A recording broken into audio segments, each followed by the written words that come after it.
Sabay-sabay natin alamin ang mga kaganapan na nangyayari sa ating bansa.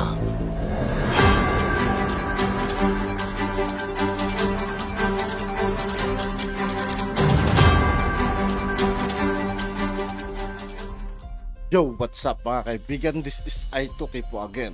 Ngayon nandito ulit tayo sa channel ni Banat News Updates. Dito ulit tayo magbibigay ng komento at reaksyon. Kaya samahan nyo ako guys. Let's go! Ban kay Jimwell Pacquiao. Ang point ko mga kapatid, talagang si Manny Pacquiao, yung katauhan niya, no question. Pwede siya maging pangulo balang araw, pwede, no? Senador siya, okay. Panong pandemya, tumutulong lahat, no? Wala kang masasabi personally sa pagkatao ni Manny Pacquiao. Pero bakit ko siya hindi ibobotong presidente? Yan yung katanungan. Ako numero 1. Nakikipaglaban ako kay Manny Pacquiao kahit saan. Alam na mga viewers natin yan na hindi dahil siya sa mahirap, hindi dahil siya sa hindi nakapag-aral sa isang magandang institusyon, no? Siguro yun lang ang lamang ko kay Manny Pacquiao. Lamang siya sa akin sa lahat. Pero yung edukasyon, no, yung nakapag-aral tayo sa isang medyo kinikilalang universidad sa Kamaynilaan. Pero ang ibig ko sabihin, mga kapatid, pwede talaga.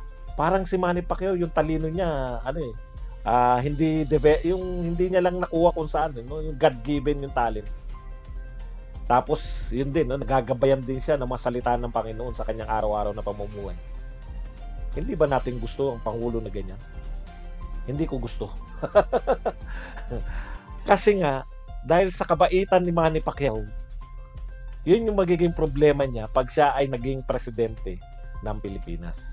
Idol pa rin natin si Tatay Digong. Di ba?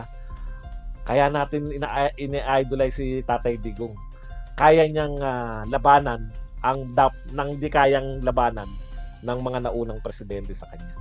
Sino ang presidente na nag-expose ng katiwalian ng mga oligarko sa Pilipinas? Sinong tanging presidente na bumangga sa mga oligarko, no? Sinong presidente yung sabay-sabay na nilabanan yung mga drug lords, yung mga malalaking corrupt na government official, at higit sa lahat, ito po, ang tingin ko, biglang lumiit po lahat eh. Nung nakita ko na expose sa akin kung paano nagtatrabaho yung oligarko, yung mga oligarko, yun na talaga ang kaya ako bilib na bilib kay Tatay Digong. Wala, no? Walang presidente na nakagawa nun. Manny Pacquiao, for all the good intentions na gusto niya sa mamamayang Pilipino, ang hindi niya kayang gawin, na kaya ni Tatay Digong, yung talagang yung ways, no? Yung paraan niya na kaya niyang kaya ba ni Manny Pacquiao na banggain yung mga oligarko? Yung ABS-CBN, yung kasi sukatan ko no? Ano ba ang pananaw niya sa ABS-CBN? Di ba? Hindi niya ba narinig, hindi ba siya nakinig sa hearing? Okay lang sana kung ang posisyon niya sa ABS-CBN ay ganito. Di ba? Okay lang sana kung si Manny Pacquiao pumosisyon siya sa ABS-CBN. Ako, I am for ABS-CBN. Pero sinusuportahan ko si Tatay Digong. Nabayaran nila yung kanilang mga taxes, iayos nila, gawin nilang permanent yung mga tipong lahat ng issue ng ABS-CBN. Hindi.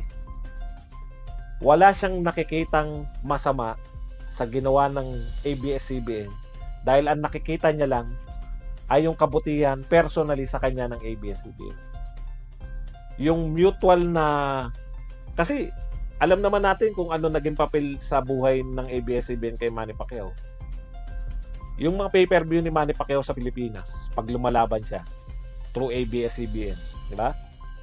Yung Maharlika Bus kay Manny Pacquiao yan, pinapalabas sa ABS-CBN. Walang puwang sa presidency yung pagtanaw ng utang na loob. Kasi yung mga pagtanaw ng utang na loob, yan yung ginagamit ng mga oligarko, kaya sila nananatili ng mga kingmakers sa napakahabang panahon. In return, lahat ng mga alaga ng oligarko, walang kulay lahat ng kulay oligarko Binibigyan nila eh. Ang tinitignan ng mga oligarko sa Pilipinas, yung mga totoong mga kingmaker, yung mga Ayala, yung mga may-ari ng San Miguel Corporation, sila Henry C. Ang tinitignan nila, survey. Kung mataas ka sa survey, ano man ang kulay mo, ibig sabihin yung sinasabi nyo na, bakit yung mga oligarko, mga dilawan kasi yan. Above po sila sa political color. Sinuportahan po nila si Pangulong Duterte, nagbigay sila ng pera, nung nakikita na nilang umaakyat na si Pangulong Duterte. Di ba kinukwento ni Pangulong Duterte, nung malapit na yung eleksyon, umaakyat na siya sa rating, may mga nagbibigay na ng donasyon sa kanya. Yung binigay niya ng donasyon, kaya galit na galit siya, ang tagal niya nangangampanya, wala siyang pera. Mga volunteer lang ang nagbibigay, pa-t-shirt, volunteer lang yung nagtatatak. May mga sasako pa nga Duterte. Both Duterte. Kanya-kanyang gawa sasako. Kanya-kanyang paskil ng mga, ganun po yung kampanya ni Pangulong Duterte. Nakakatuwa po na talagang pawisan, no? Nagpapaskil tayo. Nung tumataas na sa rating, nagbibigay na tong mga businessman, mga oligarchs. Yun pong nakuha ni Duterte para daw siya may commercial sa TV. Yun po yung binigay sa ABS-CBN. Kaya galit na galit po si Tatay Digo. Imagine niyo. Kaysa kumuha siya ng mga tao na mga ngampanya para sa kanya. Pinili niya magkaroon ng advertisement man lang sa TV. Dahil wala siyang advertisement. Dahil wala naman siyang, sino ba naman magbibigay ng pondo sa isang Davao mayor lang?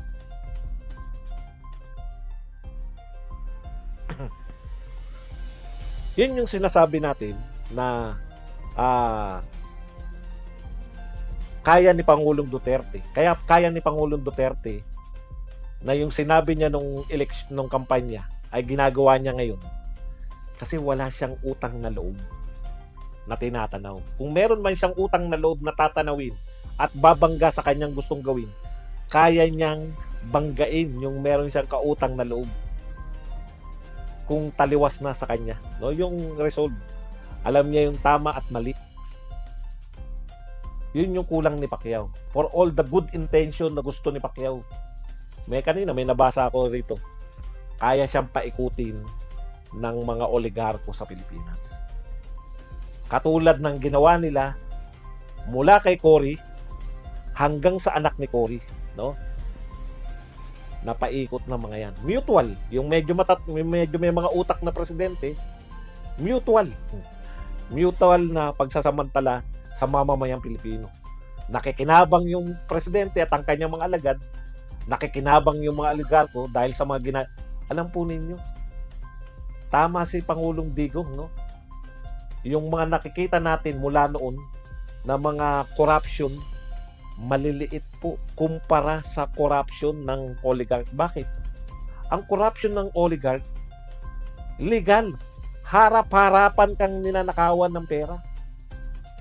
Yung corruption ng mga tao sa gobyerno, ililihim pa, kinakailangan hindi matuklasan. Ito, sinasabatas. Pero yung mo ba isabatas yan? Na pag gusto ng mga magtutubig na itaas ang presyo ng tubig at hindi pumayag ang gobyerno, ang sisingilin nila ay gobyerno. Na-tiyempo lang na mali silang gobyernong siningil.